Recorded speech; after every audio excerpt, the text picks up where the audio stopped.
Unable to sleep due to restlessness, I welcomed the morning at 6 o'clock on the sofa. When I checked my smartphone, there was a message from Charles. It seems our grandchild has been safely born.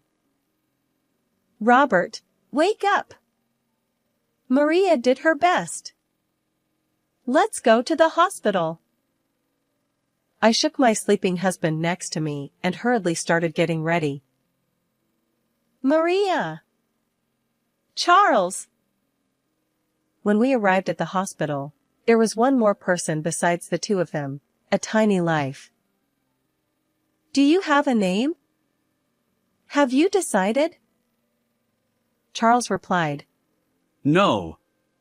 We didn't even know the gender, so we would decide after the birth. By the way, it's a girl. I see. I hope she gets a good name. Our granddaughter slept in Maria's arms on the hospital bed. Looking at her, I remembered Maria's appearance from years ago. Maria said, Mom, want to hold her? Is it okay? Then let me hold her. Her sleeping face, weight, and scent were all identical. The adorable innocence naturally softened my expression. Look, it's Grandma and Grandpa. Just as I was about to entrust the little life to Robert, something happened. He was drenched in sweat, trembling violently. Wait, what's wrong? Robert stammered. Don't let that baby near me! What was going on? I looked at Maria and Charles, but both of them had wide open eyes. It was clear that I hadn't misheard. Maria asked, Dad, what are you saying? Charles wondered. Is something wrong? Robert said, No, it's different. I feel a burning heat. I don't want to remember, but it's like the terrifying heat from that fire. My husband, Robert, is blind. 3 years ago, there was a massive fire at the scientific chemical plant where he worked, and unfortunately, he suffered burns to both eyes. Fortunately, his life was not in danger, but since then, Robert has lost his sight. Despite the fire, he remains bright and kind-hearted. The journey to this point involved immense struggle, inner conflict, and effort. While I can imagine it, understanding it is beyond words. Robert, is there anything I can help with? Robert replies, I'm fine for now. If anything comes up, don't hesitate to call. Robert chuckles. I've gotten used to it. You can relax. Although he always says that, true peace of mind eludes us, and we continue to worry about him both physically and emotionally. Despite his unfortunate circumstances, resilient Robert possesses a unique skill. Through conversation, he can glimpse the true intentions of others. He insists it's merely a heightened sense, not any kind of superpower, but from an outsider's perspective, it's an impressive ability. The notion that blindness sharpens hearing sensitivity is well known, supported by scientific theories. However, in Robert's case, his innate sensitivity to others' emotions seems to have intensified after losing his sight.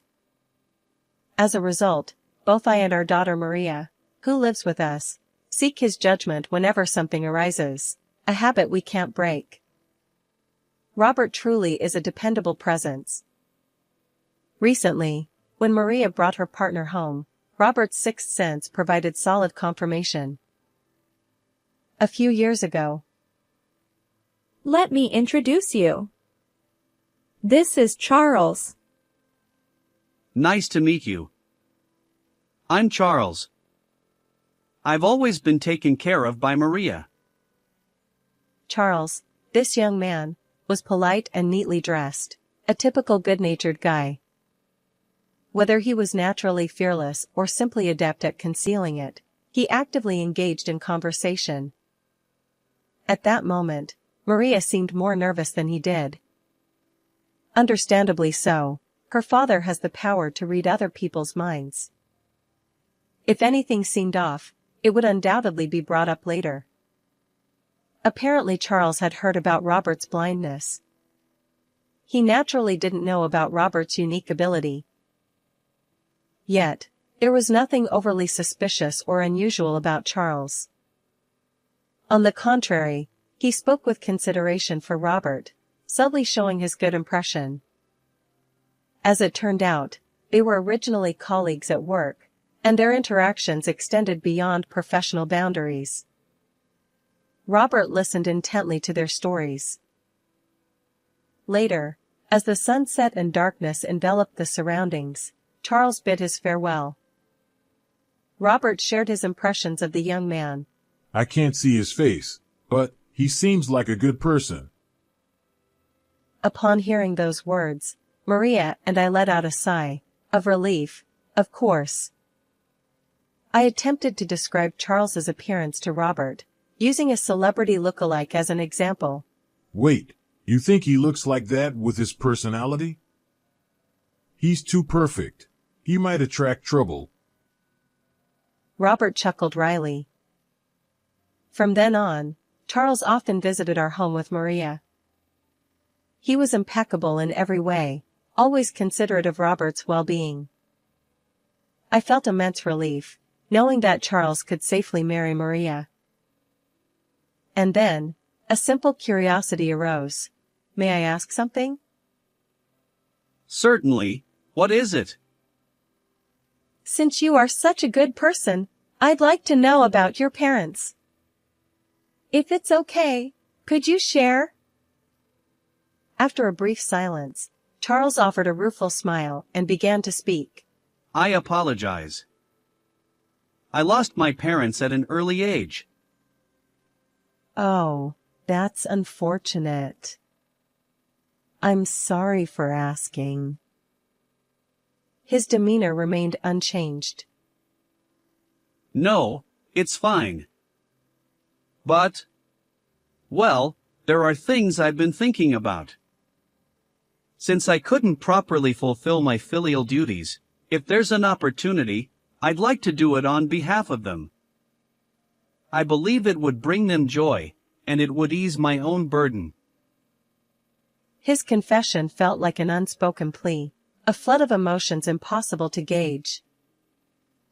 So, in a way, I see yourselves in my parents. This time, I want to live without regrets. As I finished listening to his words, I noticed Robert standing there, silently nodding. He had been listening to Charles's voice all along. Time passed, and the two of them were happily united. The wedding went smoothly, and afterward, Charles moved into our home. Even after marriage, he continued to care for us, especially my husband's well-being. However, there was one concern. Our house had a south-facing garden elevated by one level from the road. Occasionally, trash would be scattered there. Last week it happened 3 times, and this week twice. We considered whether crows or other birds might be responsible, but the frequency seemed too coincidental. Still, even if someone intentionally did it, the harm wasn't significant enough to make a fuss, so I kept it to myself. The season transitioned from early summer. Maria and Charles shared the joyful news of her pregnancy. Truly a cause for celebration. On the other hand, while accommodating Charles alone was manageable, the prospect of another addition made us consider moving. Given my husband's visual impairment, a barrier-free property seemed like a good idea. One night, as we discussed these matters, a rustling sound interrupted us. Who's there? Robert asked. It wasn't a gentle sound like the wind, it was rough, as if something had passed by.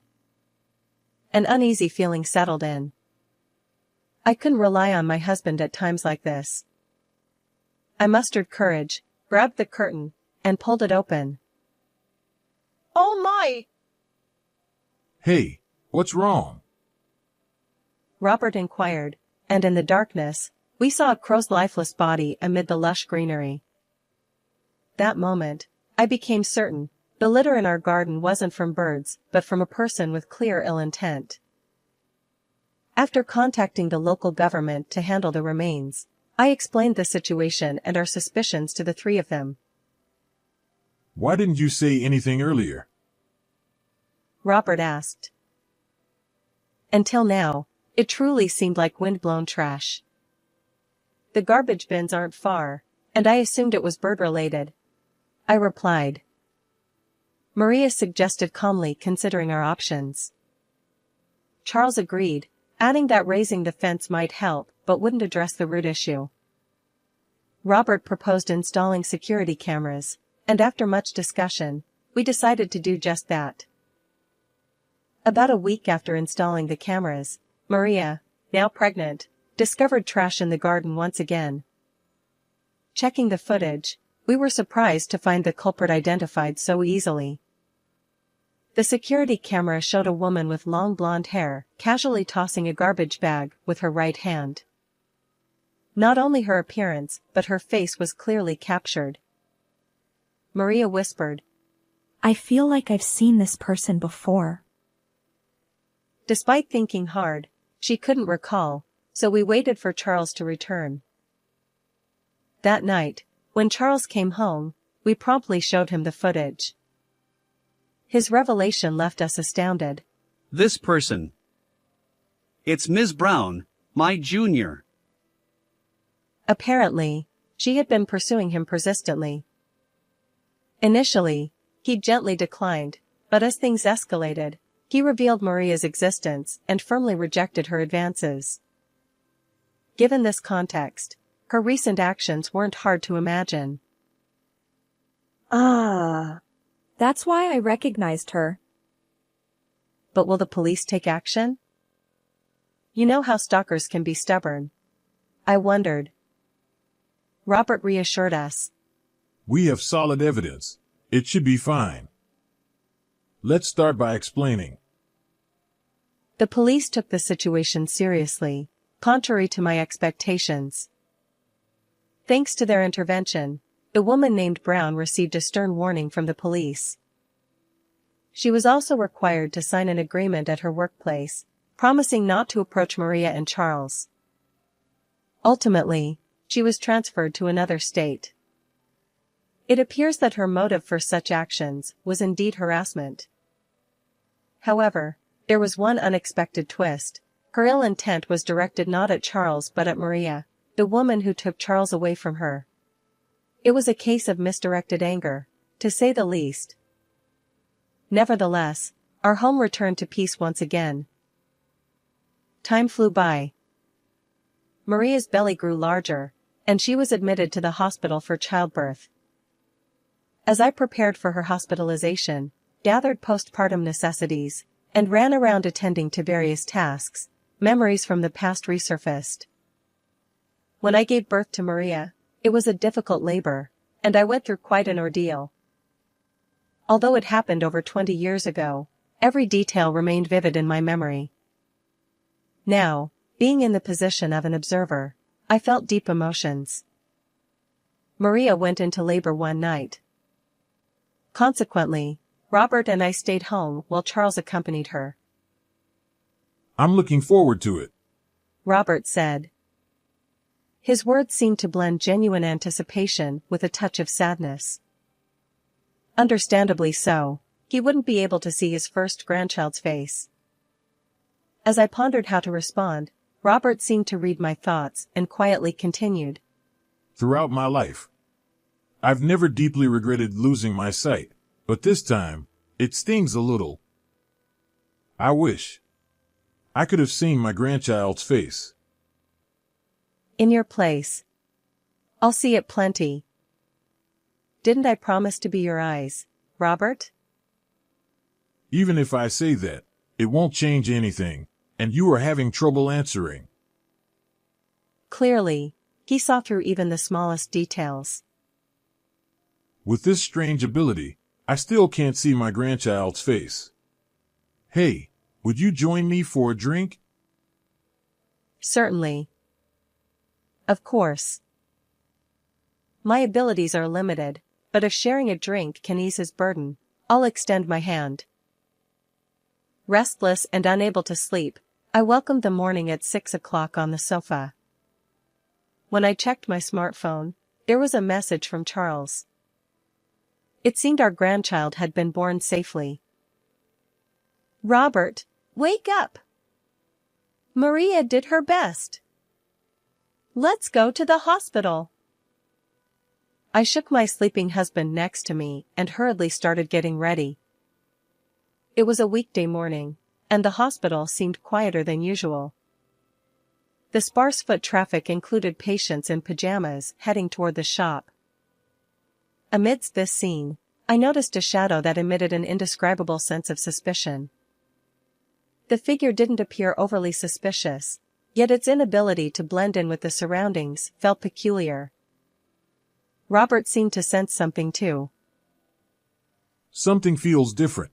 Is someone there? When I mentioned the shadow, Robert muttered, Don't approach recklessly. And tapped the floor with his white cane. I took his hand, casting a sidelong glance at the mysterious person.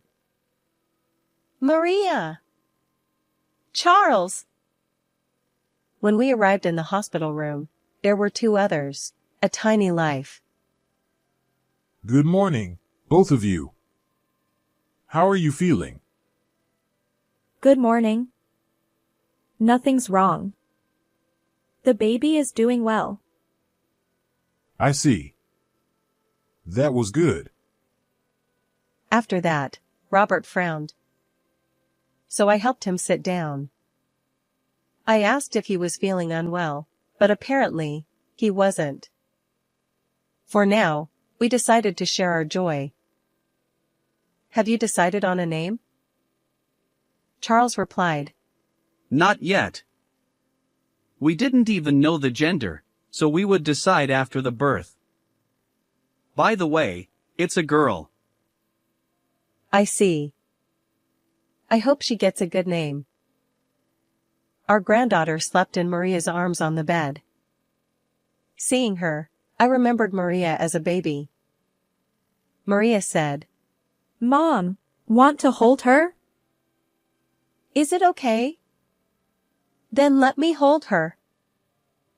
Her sleeping face, weight, and scent were all identical. The innocent, adorable sight softened my expression. Look, it's Grandma and Grandpa. As we were about to entrust the little one to Robert, something unexpected happened. He was drenched in sweat, trembling violently. Wait, what's wrong? Robert stammered. Don't let that baby near me! I looked at Maria and Charles. They were equally shocked. It was clear that this wasn't a misunderstanding. Wait, what are you saying? Charles wondered. Is something wrong? No, it's different. I feel a burning heat. I don't want to remember, but it's like the terrifying heat from that fire. Could it be that he sensed something from this baby? I left our granddaughter with Maria and stood by Robert. His trembling subsided, but he still breathed heavily, shoulders rising and falling. Are you okay? Robert nodded. I've calmed down a bit. Can we talk? Yes, of course. I followed Robert out of the room to a nearby resting area. Robert apologized for startling me. That baby is fine. He assured. Then he began to explain. I probably picked up on someone's emotions nearby. It was more intense than anything I've felt before, burning resentment, anger. It was so vivid that I lost my composure. Sorry, the timing was bad. No need to apologize. It's beyond your control. the feelings of resentment and anger. I had a hunch. Ms. Brown, the woman who received a stern warning from the police and was transferred due to her ill intent. Could she be approaching again? I knew the probability was incredibly low, but I couldn't shake it off. Maybe. I started to say, but Robert interrupted. Yeah, it's not impossible. Besides, you mentioned a suspicious person in the lobby earlier. She might still be nearby. Can you search? Understood. I enlisted Charles for the search. Walking around with my husband and Maria wasn't practical. But I didn't want to search alone. So, I asked Charles to accompany me, because he knew Ms. Brown's face well. However, despite thoroughly searching most of the areas accessible to the public, we failed to locate her. We returned to the hospital room, hoping it was just an unfounded concern. Charles reassured us that the hospital was safer, with more people around, and he would stay with Maria. You both should go home and rest, he said. That makes sense. Well then, take care of Maria, I replied. Understood. Oh, and if anything happens, please call, Charles added. Robert and I suppressed our anxiety and headed home. Although I didn't tell Robert, I wished I could have seen our granddaughter's face more clearly. I wondered whether she'd resemble Maria or Charles. What name would they choose for her? Tonight, once again, I'd likely have a restless night. Several hours later, in the evening, Robert uttered unsettling words once more. It's happening again. I feel it, a burning heat. What is this? Apparently, it wasn't a typical hospital-related illness. So, perhaps his mysterious ability was picking up even stronger emotions. The issue lay in those stronger emotions. Currently, there was only one possibility, and it was dangerously concerning. I pondered my next steps carefully. While part of me wanted to call the police immediately, I lacked concrete evidence. Personally verifying the situation could be futile or even life-threatening.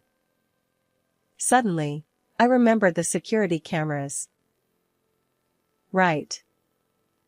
Checking those might provide some evidence. Excitedly, I reviewed the footage, but unfortunately, nothing appeared.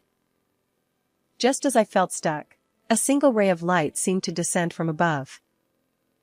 My smartphone vibrated, a message from Charles. Are you okay? Reluctantly, I decided to seek his help.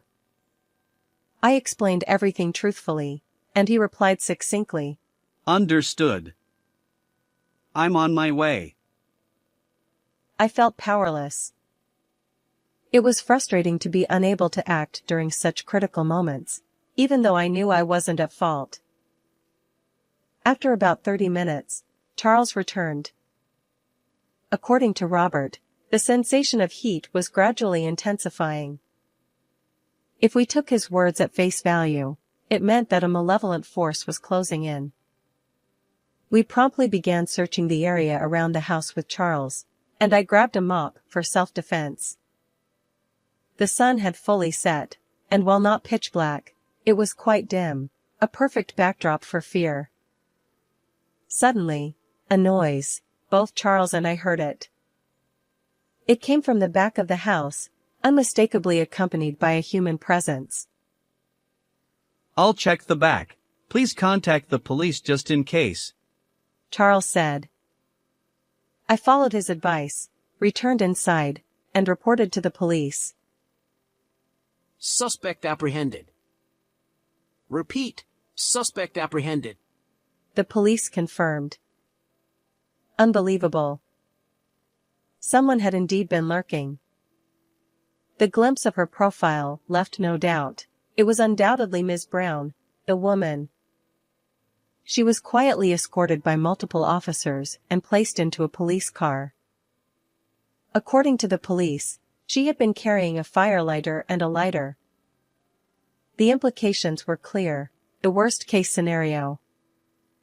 As soon as I realized we were safe, my legs gave way, and I couldn't stand. Are you okay? Charles asked. Yes, I'm fine. My legs just went weak once I felt safe. Charles's courageous actions were commendable, but without Robert's mysterious ability, what might have happened? Speaking of Robert, he had completely calmed down and returned to his usual cheerful self. I have mixed feelings. Anyway, I'm relieved nothing happened. Am I really more extraordinary than I thought? Charles replied. Not just more than you thought. You're practically in the realm of superpowers. Oh. If only I were a bit younger, maybe I could have been of more help to people. Later, we learned that on that day, Ms. Brown had indeed infiltrated the hospital where Maria was admitted, intending harm. To make matters worse, her target wasn't Charles or Maria, it was their newborn granddaughter. Apparently, she harbored a selfish grudge after being transferred due to rumors of stalking at her previous workplace. However, on the day of the incident, the hospital's crowded environment forced her to abandon her plan. Instead, she decided to set the house on fire out of frustration. The heat Robert felt was undoubtedly the manifestation of this malevolent intent. After being taken into custody by the police, she awaited appropriate punishment in detention. Just when we thought true peace had returned, something unexpected happened. Ms. Brown's parents arrived, introducing themselves. We deeply apologize for the inconvenience our daughter caused. Her father said. Once she's released, we'll take her back home and keep a close watch. Her mother added. While it seemed they weren't seeking forgiveness, Robert wasn't present. He had gone with Charles that morning to pick up Maria from the hospital. Their sincerity was evident, but ultimately, we couldn't discern their true intentions. Naturally, I didn't invite them inside and politely saw them off at the doorstep. Later, a chilling question arose. Why did they know our home's location? Realizing this, I decided to expedite the relocation plans I had been considering. With Maria safely discharged and our family expanded, I candidly explained the situation. We need to move soon, I told Robert. He took the initiative, joining Charles and me to explore various locations, reading the energies around us. Fortunately, we found a suitable home that satisfied everyone. It dawned on me, I hadn't fully believed in Robert's abilities until now. This incident made me wonder if he possessed true superpowers. The new house is a comfortable barrier-free property. Robert, and even our new family member, Karen, will find it accommodating. With this change, I hope Maria, Charles, and I can live here with peace of mind. The threat that once loomed over us has dissipated. I'm genuinely looking forward to starting a new life in this fresh environment. But... Hey, Charles. Can I ask you something? Yes? What is it? Do you need any help? No, not that.